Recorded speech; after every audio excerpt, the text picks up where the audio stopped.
Hello and welcome to episode 3 of Tuesday 2 o'clock Tea and Talk, where I have a conversation with you about business, marketing, and mindset. This is live every Tuesday on my Facebook page. And if you don't know who I am Aura McKay, and I am a business and lifestyle strategy coach, which means that I help people figure out the dream lifestyle that they want and then build the business to support that lifestyle.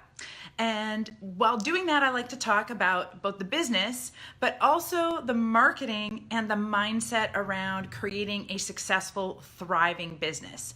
So today we are going to talk about niching, or if you're from other places, niching down. And you may have heard the saying, the riches are in the niches. We're going to talk about that a little bit today. We're going to talk about, why do you need to specialize? Why do you need to niche down? What does that actually mean? And how do you do it? And then I had a question posted in my Business of Creativity group where an actor had gone to an audition, and she was curious about how do you maintain your commitment to your own brand personality? How do you maintain that commitment to who you are in business when you are faced with comparisonitis, when you're faced with the circumstances of everybody else is doing something differently and appearing to be successful? How can you stay true to who you really are in business and what you're really specializing in and committed to delivering as a service? So I see that some people have joined us on the Facebook Live broadcast now, so welcome. Please say hello. Let me know if you're here and who you are. If you're watching this during the replay, go ahead and type something in the comments. I'm happy to, hey Janelle, how are you? I saw your little face come up. That's awesome. Yeah, if you're watching the replay, please post stuff in the comments, because I'm happy to continue to answer questions there. So, how do you niche? What is a niche or niche? So let's talk about that for a minute. Really, what we're doing when we're talking about niching is we're talking about specializing. We're talking about claiming expertise in one area. And there's a couple of reasons about why we should do that. One is when we focus on one area with our business. So as entrepreneurs, when we choose one area to focus on, whether it's one particular client or one particular service or one particular area of the industry or geographic area, when we focus on one thing at a time, we generally are going to get better results for the amount of investment of our time, effort, and money. So focusing and simplifying our business, focusing and simplifying our marketing strategy will help us to be more successful and waste less time and waste less money. So it sounds like a good thing, right? And it can be really hard to do. When I was a photographer, I was really struggling with how do I specialize. And throughout the many years of teaching photography and business development, a lot of the creative entrepreneurs that I've worked with have said the same kind of thing. How do I choose? I mean, I like when somebody says, what do you like photographing? Generally the answer is, I like photographing everything. Hey Kim, how are you? Welcome. And so how do you really specialize when you genuinely love, you're really passionate about all areas of your business? So when I'm looking at like a creative business, often I'm looking at things like specializing or niching down in 3 different ways. It doesn't just have to be focusing on a particular client. And I choose 3 different ways because it gives people access to understanding how to really claim their brilliance in a different way than maybe traditional niching has led us to believe. So these 3 ways are, as a creative, you can tea. I'm having some tea. I'm having a tea break. Okay, here we go. If you guys have any comments or you'd like to talk about your niche or any struggles you've had in claiming your expertise and brilliance, please do so while I have my sip of tea. I am drinking, again, the Not So Gentle Tea Company and the Huntsman, which is my favorite from them, in my You've Got This mug. Awesome. Okay, guys, so there are three basic ways that a creative can specialize or niche down. And those three ways are: you can specialize by usage, so that would be the same to any creative business. And usage means really, who are your clients? Who is going to be using your creative services or creative output, and like, who are they? Where are they? As much as you can really understand about your avatar client, your ideal customer. What do you want them to look like and be like? So you can specialize in a particular market that way. But you can also specialize in terms of your style. So you can specialize in how you approach your photography. Are you a natural light photographer? Are you a studio photographer? Are you a HTML web developer? Are you using PHP? Do you do a combination? Like, really understanding how you approach the process that you use, the style of work that you do. And the third one is you can specialize in subject. What do you talk about with your creativity? What do you mainly specialize in terms of your subject? So as a photographer, do I specialize in families? Do I specialize in hard to light, shiny object products? So in my own life currently, I'm looking at my coaching business, and a lot of you are also service-based entrepreneurs. You might be event planners or meeting planners. You might be a massage therapist or something else where you use your passion and your creativity in your business. And there's probably a lot of competition.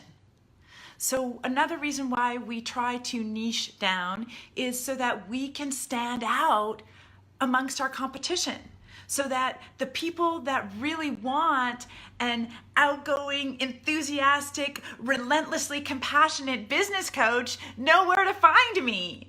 So if you're like me and you're not maybe necessarily doing something like a photographer or videography, you may want to consider specializing based on either what is your message, where or what moment are you going to be in front of your particular client, or who you are as a messenger. Those are three additional ways to separate yourself out from everyone else who may be presenting and offering the same kind of service.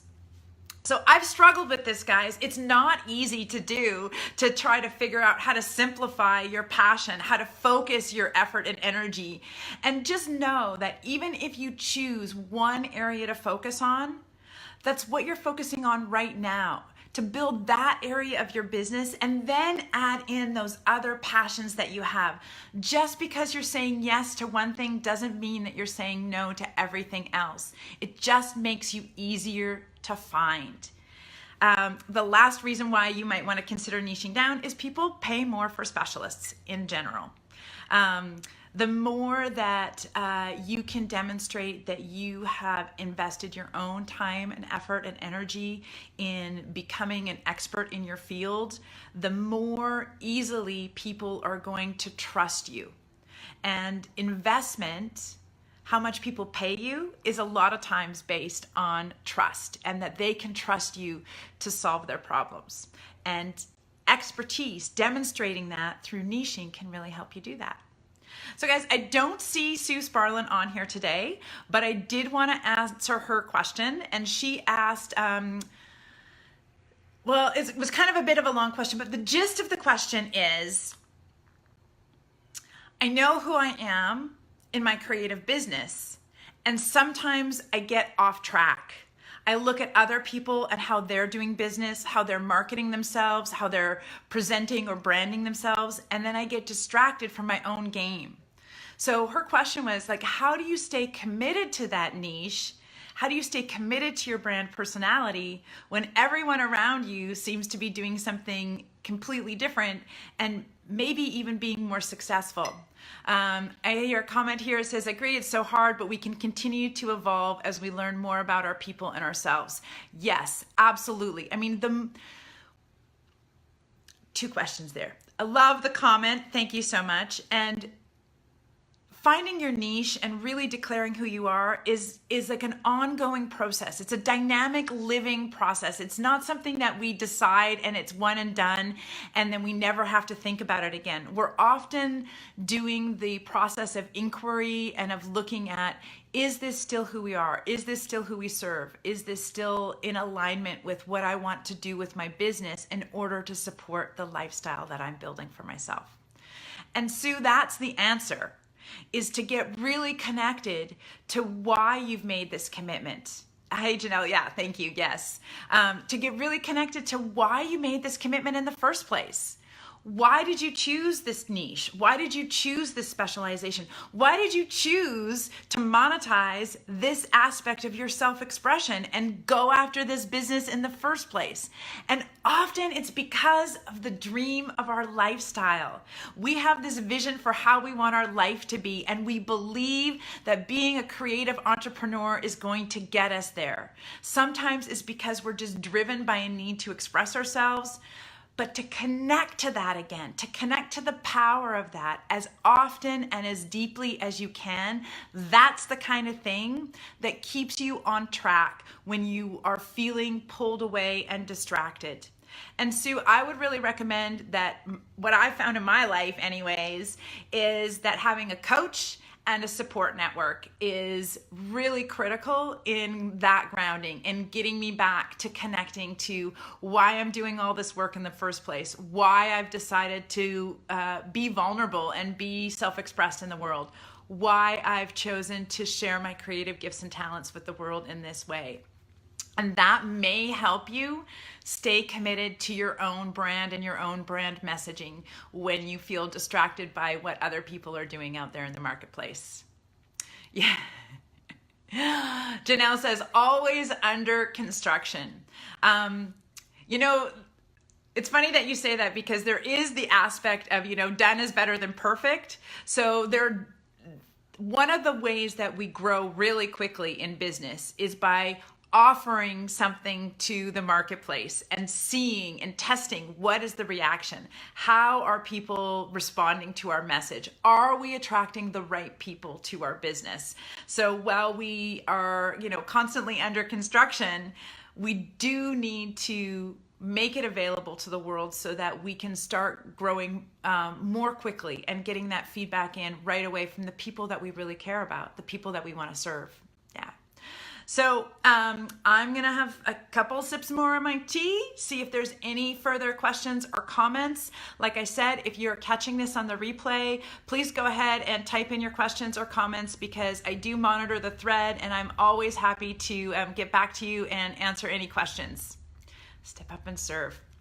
So Janelle, it's so great to have you on this live broadcast today and to have your support to really understand that, yeah, there are lots of people that need that call, that need to step up and serve, that are, you know, so guys, if you don't know, Janelle is like, she's an amazing human being. She's also one of the reasons why I get to stay focused. She's part of my support network. She's part of that mastermind crew that's going to keep me on track and keep me grounded and keep me connected to what matters and why I'm really here and who I'm really here to serve.